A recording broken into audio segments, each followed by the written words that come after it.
This video covers the point of sale training both in the store and concessions. The goal is to give you an overview so you can confidently set up, run, and train on each register at all the locations.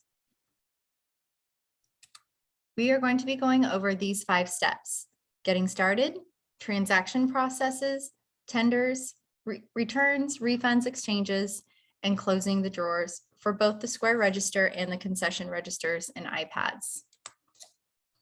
Square for Retail is what we use in the store on Square registers. Square POS is what we use in concessions and crafts on either registers or iPads. Both are ran from apps, so we get an automatic update much like you would on your phone. But being an app, it also means sometimes things glitch and you need to restart your system much like you would on your phone. Overall, these are simple systems that are very intuitive and user-friendly. So let's dive in. I'm going to be sharing my screen from the Square for Retail in just a second.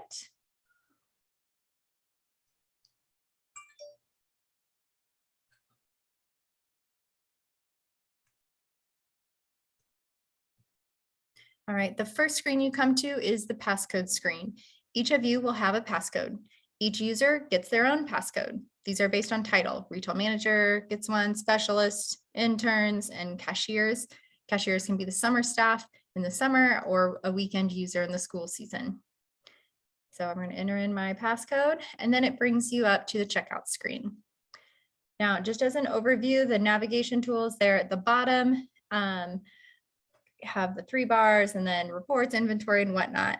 On the register, I believe everything is on the left-hand side. I'm on an iPad, so it may look slightly different than what you're used to seeing, but overall, pretty much the same.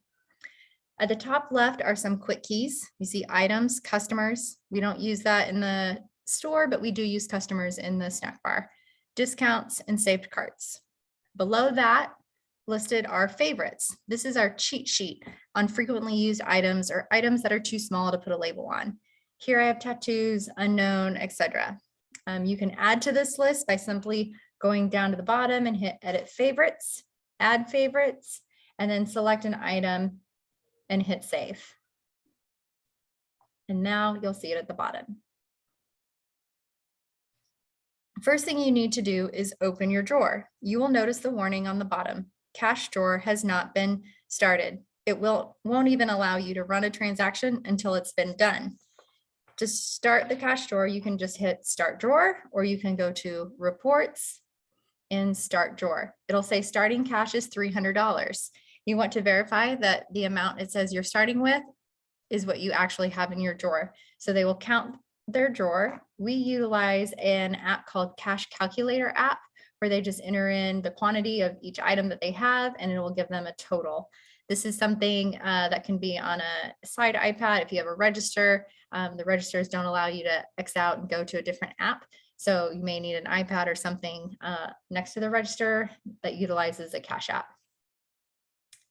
Then you've totaled your amount and you go back and verify that you had $300. You hit start drawer, confirm start drawer, and now you're ready. You can select checkout there at the bottom to get back to your checkout screen. Now you're ready to start scanning items. Once you scan an item's barcode, it'll pop up on the right-hand side. You can also search for an item by on the top left, selecting search and typing in something about that item that you know. There's Young Life logo. It'll bring up all items that have YL logo in the description. You can also use these little pills here to look up if you knew that you were looking for a Bible. You can look under the category books, Bibles, and up there's the journey, and then select add to cart and it'll bring it up to your cart. If an item comes through that is not in the system for some reason, you want to train your cashier to use unknown item. So you select unknown item on the favorites, type in the price, and then hit done and add to cart. The most important part of training them to use this is to have them write down what that unknown item was on a receipt or on a sticky note and place that in the drawer and let you know so that you can let the retail manager know that there is an item that wasn't in the system, and they can add it to your location, and then they can return that unknown item and purchase the correct item so that the inventory is correct. Using unknown item should be used rarely and always corrected. All right, you can also adjust the quantity of items. So if I'm going to select journey, and on the top right corner, I can add the plus to add more quantity, subtract to be less. I can also select the number and just type in a number if I need. And hit save changes. I can also apply a discount. We have a few discounts. Under discounts, we have Young Life staff discount, which is 20%. That's for all Young Life staff. We have a volunteer discount that is 20% off one item. This is given to volunteers in the summertime. And then we have the interdepartment camp purchase. This is camp departments like housekeeping or maintenance wanting to come in and purchase something from the store for ministry purpose, and they will receive 50% off, which is cost. To apply a discount, I can apply it to a single item, like on the Journey Bible. I can swipe to the left and hit apply discount, and then select the discount I want to apply. Similarly, if I want to take off a discount, I can set it back to the original price. If I wanted all items to be discounted, I can go back to discounts here, the green box, and select YL staff discount, and it'll take it off all of them. Sometimes that's easier when you have a whole bunch. Now, some items don't receive a discount. Remember that items that are less than $1 on sale are sundry items, which are like Walmart items because they're not fully marked up, or consignment or guest musician items. None of those receive a discount. So if you have a whole bunch of items, it's easier just to give everything a discount and then manually go in and you can swipe to the left, hit apply discount, and take that off. So now you'll see that my discount that was $2.20 is now $1.20. And knowing that I just took that staff discount off that unknown item. I can also adjust a price if the price is incorrect in the system. Say it rung up $5.99, but the sticker says $4.99. I can select Journey and then scroll down to the bottom and hit adjust price and type in $4.99 and done. Save changes. And now you can see it crosses out the $5.99 and adds $4.99 to correct the price. I can also simply delete an item. And to do that, you just slide to the left and select delete, and it's gone. All right, and now we'll say we're ready for a tender. I can go to charge $3.99. And here they can insert their credit card in the reader. They can insert a gift card in the reader. They could insert their P card. A P card is a Young Life issued credit card. It says Young Life on it. And that's used by staff for ministry purposes. Any of those they can just stick in the reader themselves. We do not give cash back on debit cards. And P cards is something that's fairly new to accept. So that is something new in the last year. They can also select cash. You can select cash. It gives you the exact amount, gives you the next increment, and then some commonly used increments. If you want to say they give you a $50 bill, you could select custom and then type in 50 and hit tender. And then at this point, it says 4601 is your change out of $50. And then they're asked how would they like to receive their receipt. If they paid for cash, we want to encourage them to take a receipt. Something new this year is that we require receipt to make a return with cash. So train cashiers to encourage those using cash payments to take receipt just in case. The credit cards, we don't need anything for. They can just insert their credit card to make a return. So just for cash, we want to encourage them to take cash. Sorry, take receipt. And then you can go new sale and go back to the screen. If you want to ring up someone and then they realize that they don't have their wallet, let's say you've added all these items and they say, oh my gosh, I forgot my wallet, I got to go back. You can go ahead and hit save cart here next to the tender screen. And then you can type in their name, say, hey, we can save that for you. What's your name? Put their stuff in a bag, save it behind the counter. And then when they come back, all you have to do is hit the saved cart, the orange button here in the top left, and you'll see all the saved carts. You can select their name and then open cart, and now you're ready to tender them out. Charge, they paid cash, and they're done. Your retail manager can tell you how long you guys hold things for people, usually by the end of the week. Then you can, if they haven't picked it up, you can return those items back to the floor and delete the saved cart. On the top right are 3 dots called the actions area here. And the main thing that you'll use here is where you sell or check store gift cards, where you would select sell or check store gift cards. There is a whole gift card training video on the website that you'll also be watching after this, and that'll show you how to process gift cards. So I'm not going to go any farther on that, but this is where you find it. Again, the 3 dots, sell or check gift cards. Store gift cards are only redeemable and refunded in the store. And this is due because the store is its own expense and revenue house. And then we have separate concessions and coffee craft gift cards that can be used interchangeably because they all have the same revenue and expense house. All right, also on actions is where you can do a no sale. So if someone comes in and needs change for the vending machine, you can go to that 3 dots and then open cash drawer, no sale, it'll pop open the drawer and you can give them change. Also, we will not be using add custom amount, as we want you guys to use unknown item instead, so we can keep our tracking of inventory accurate. So do not use add custom amount at any time. All right, to return an item, like I said, in order to return an item, they must have either a receipt, they paid cash, or the credit card that they paid with.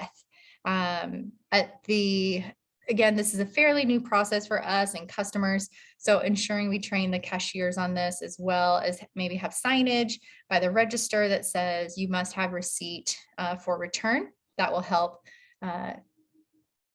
teach everyone. So for the receipt, at the bottom is a barcode, and you simply scan that and it'll bring up the transaction and you can return or exchange those items. So I don't have that, so I'm just going to pull up something and it'll bring you to this screen. When you scan, you'll hit return or exchange, and then you'll select the items you want to return, or if it was because you accidentally overcharged them, you can hit amount and type in, say you overcharged them $1, you can refund them $1 from it.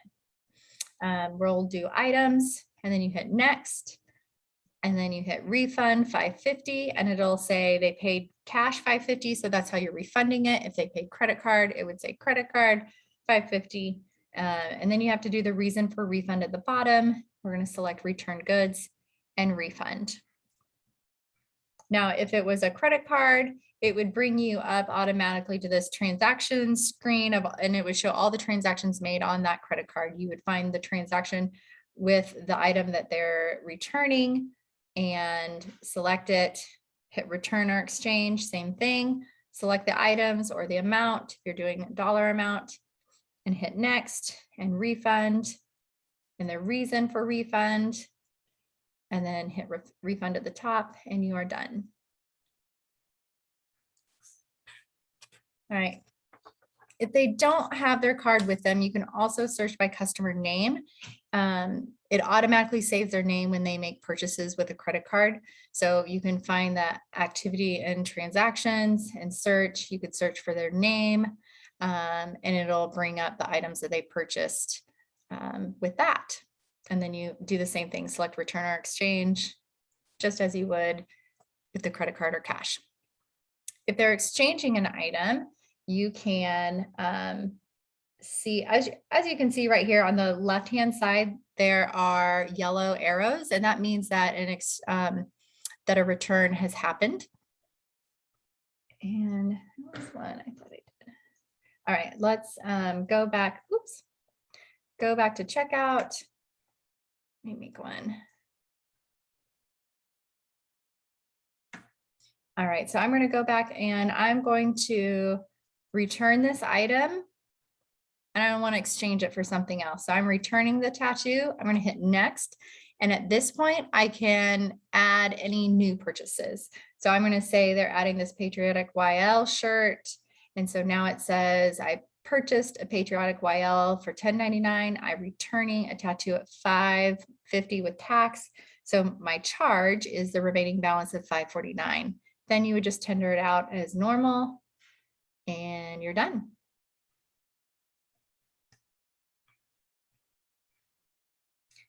All right, internal transfers. Internal transfers are when an area director wants to purchase something for their area for ministry purposes, where they want to use either their P card, that Young Life issued credit card called a P card, or they want to bill their area. And to do this, we're just going to ring up the items like normal. Being the person that's making the internal transfers on staff, they receive a staff discount. So we're going to hit discounts, Young Life staff discount. Young Life is tax exempt, so we want to remove tax. And to do so, you also just slide it to the left and hit remove. So now it shows bought a tattoo, got the staff discount 20%, and tax is off.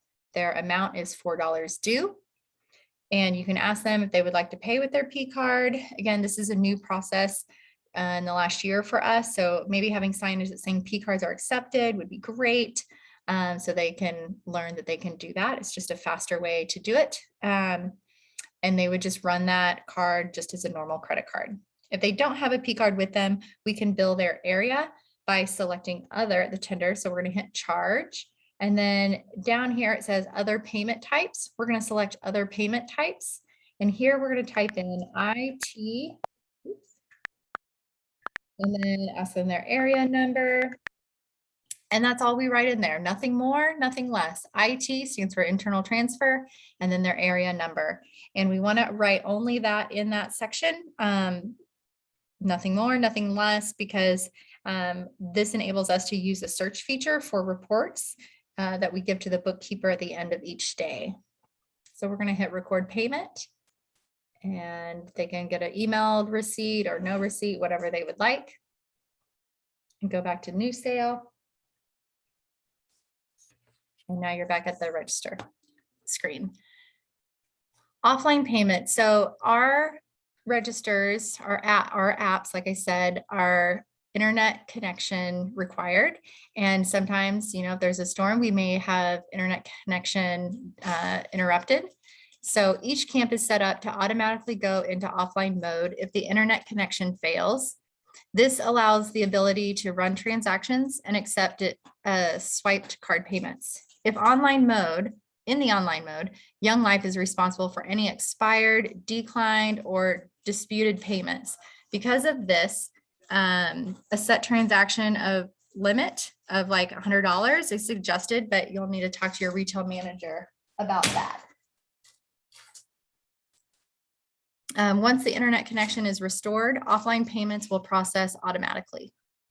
When offline mode is enabled, you will see a red banner in the app indicated that the app has automatically entered offline mode. During this time, you cannot cancel or refund any pending payments. If the internet connection is not restored within 72 hours, these credit card payments will expire and not be processed. Important to communicate to the retail manager if you enter offline mode. Just let them know so that they can quickly try and restore internet connection. All right, and then at the end of the day, we're going to close our drawer. We close these drawers every day in both the summertime and school season. To maintain fiscal accountability, 2 people should be counting and present at the time. So to do this, you simply go to reports and in drawer. And here it says expected in drawers 310.99.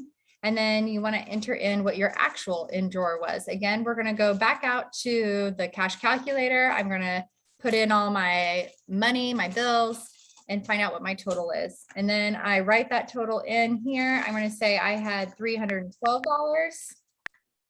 And then my drawer description will be the name, either in the summertime, it's like session 1, week 2, day 3. Or in the school season, it may be the name of the groups that's there. All right.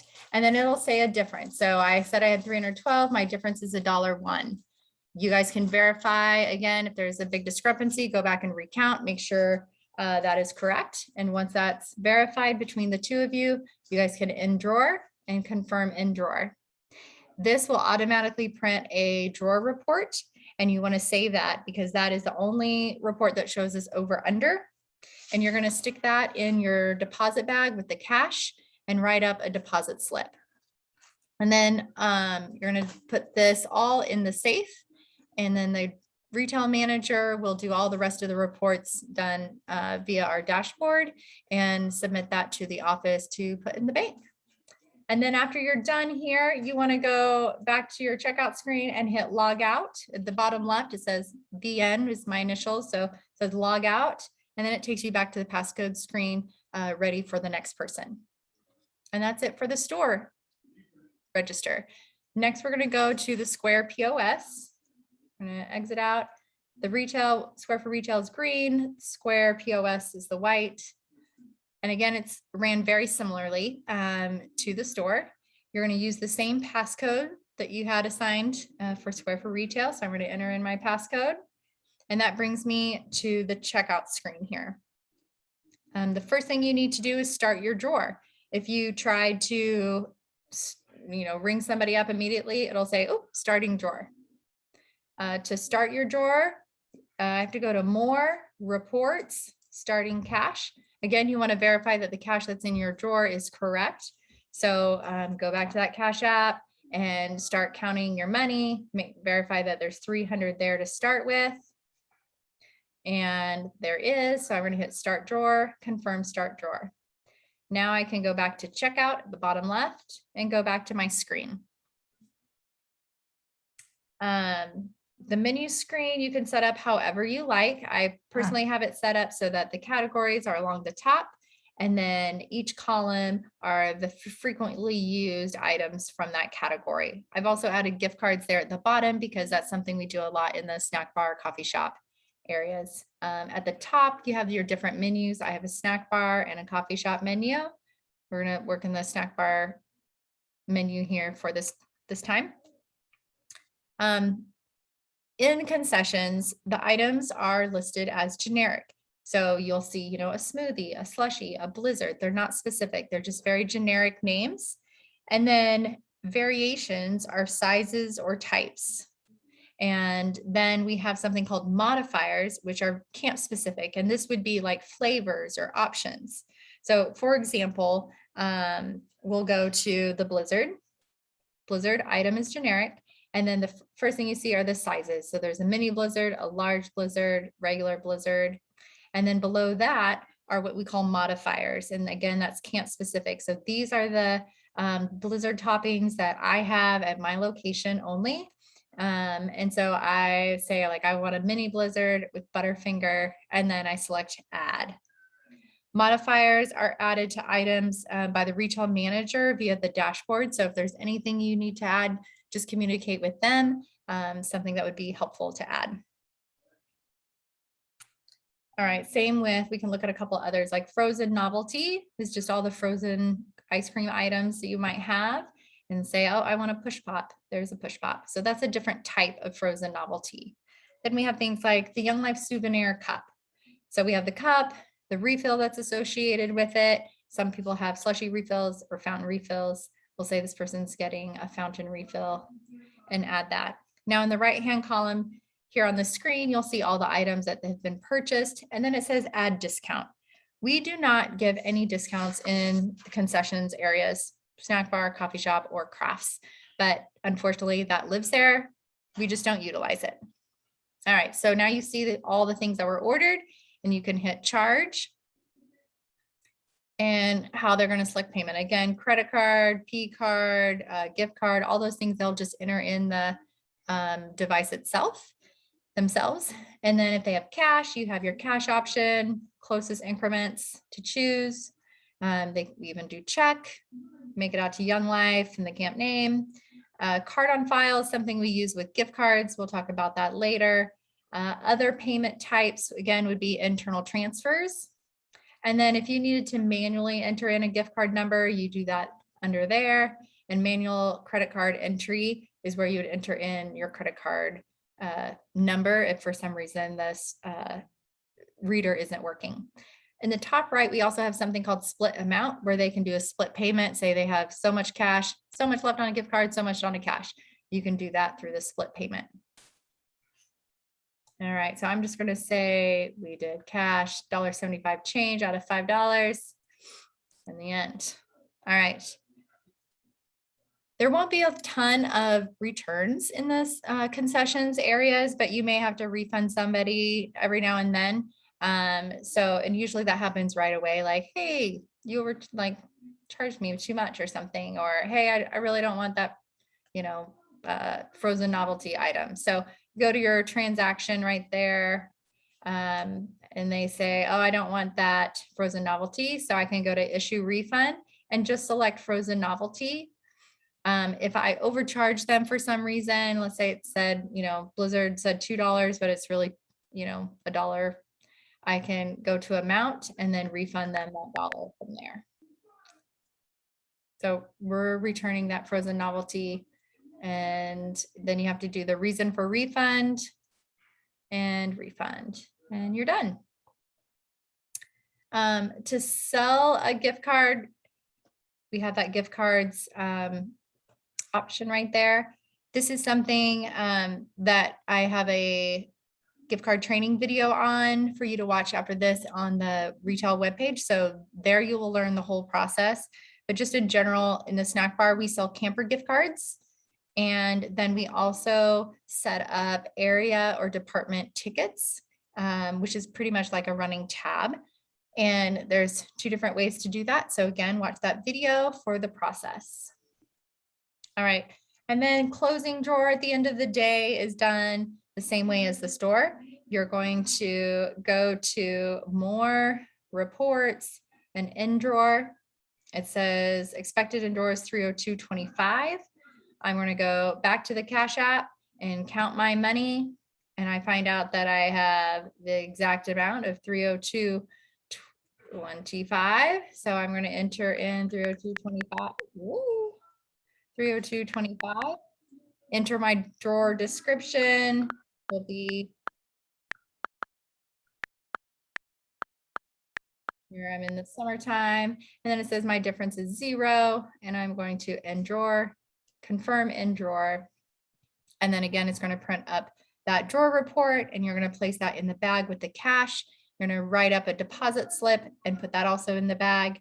Put everything in the safe for the retail manager, and then they'll run their reports to finish up the full deposit and turn it into the office. And that's it for the snack bar.